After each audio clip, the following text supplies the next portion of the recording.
Hey guys, welcome to Six-Sided Studios with your hosts Carlito and Dane. And we want to talk to you today about the Avengers movie set that just got released last week. First thing we want to talk about is kind of a down point, not necessarily something we're super happy about, but it's the release schedule of WizKids, how they're pumping out these big one-figure sets in between big sets. Now I understand the Avengers movie set's going to be really cool and promote a lot of new players, because a lot of people are going to go see that movie. So I'm happy about that, and I'm happy because it always gives me something to buy. But with all the Batman sets coming out in the future, in between all of our Marvel, like 5-figure pack sets, the full-size sets, it's a lot coming out. But yeah, I mean, especially for those casual players, it's tough to pick up, all the stuff you want to get, and then even harder for the collectors. Picking up all that stuff is just nearly impossible. I always sell the game based on it's cheap to play, because really you only need commons and uncommons can make a powerful army. Yeah.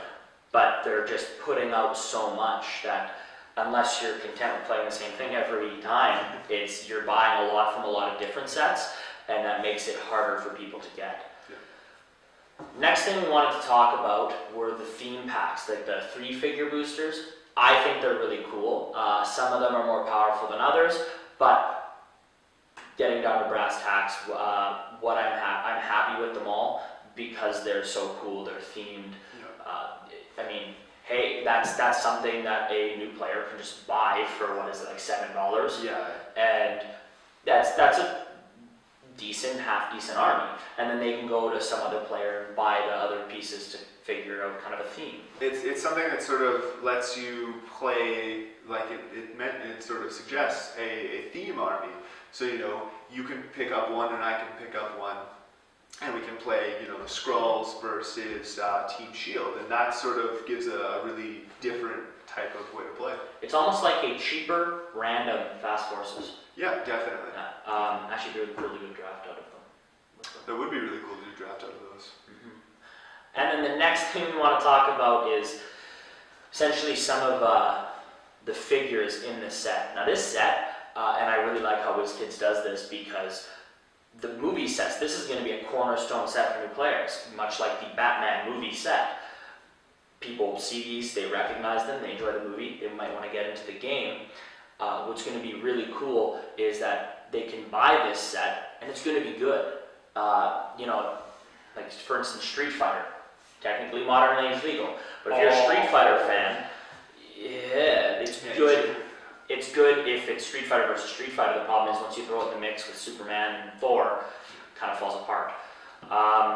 It's honestly, this is the best way to sort of get new players into their characters, that people know who they are. It's not all these really obscure people like this guy here. So it's easy to draw people in with Thor and Captain America and the Hulk and people like that. Big characters as far as the eye can see.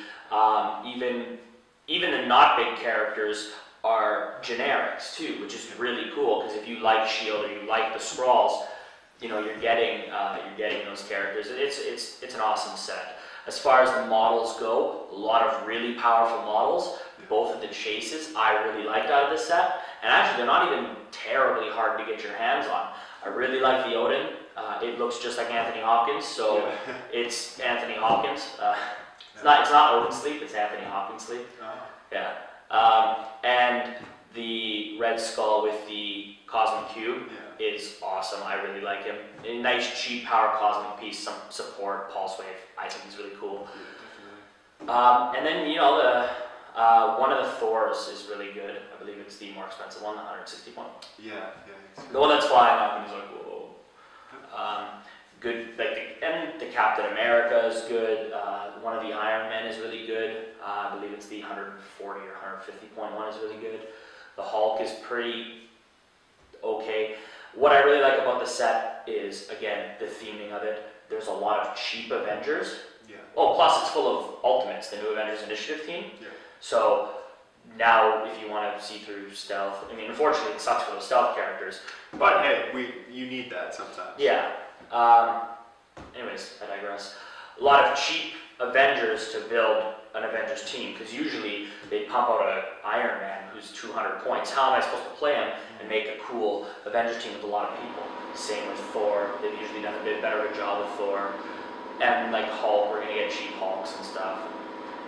Really easy to build a big Avengers team with multiple people. Well, thanks for joining us at Six-Sided Studios again. Your hosts, Carlito and Dane. We'll see you next time. Thanks for watching.